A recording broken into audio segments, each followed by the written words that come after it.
This is a quick video that's going to help you break down hip controlled articular rotations in the standing position.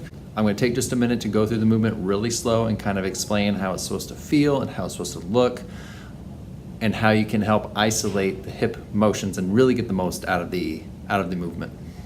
So the part of you that we're really wanting to move is the hip joint. This is the target. You're going to want to move slow and try to keep the majority of the sensations that you are feeling in this area. So let's look at hip cars from the front. I get something to help you balance because this is not a balance exercise. I'm going to keep my eyes and my chest forward. This is the leg that I'm working. I'm going to start off by just bending my knee. So from the side it looks like this. I'm just going to keep it bent the whole time. I'm going to draw my thigh up towards my chest as high as I can get it. Right there is my stopping point. From here, I'm going to shift my thigh out to the side until I feel it get nice and tight up in my hip. From here, think about winding your hip tight or kind of kicking your foot back like you're trying to aim your foot behind you, and then you're going to drive your foot back like you're trying to kick something back behind you. You're going to run out of room, and you're going to feel your butt and your hamstring really turn on. At that point, just let your knee come down to your side. Now we do that in the reverse direction. Bend your knee. Think about driving your foot back. You're going to feel the back of your leg and your butt muscle really kick on. You're going to shift your thigh outward, like you're trying to take the top of your thigh towards the ceiling.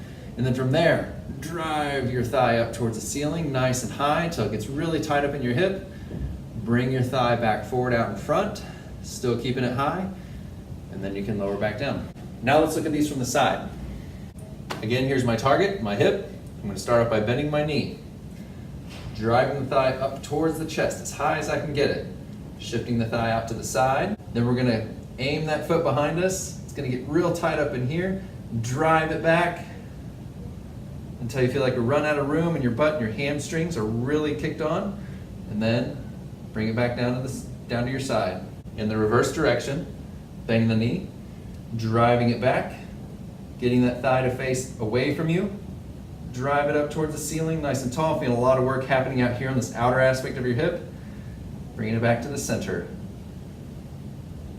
Now something to pay attention to while you're doing this is you're trying to get your hip to do all the work. You're wanting the rest of your body to stay as still as you can get it. Now that can be a challenge, but that's part of the process of improving the control you have over this part of your body. A simple little change you can make to help give yourself a little bit more stability while you're doing this is instead of having one hand on the wall, you can face the wall and put two hands on the wall and go through the exact same motion. Knee to the chest, knee out to the side, wind it up tight, drive it back, and then you can reverse the motion. Drive back, thigh goes out, getting the hip really tight, driving it up towards the ceiling, and back to the front. So again, just recognize your target. It's the hip joint. You're wanting to isolate its motions from the rest of the body, and that takes practice of moving slowly through those uncomfortable ranges in all of those different directions.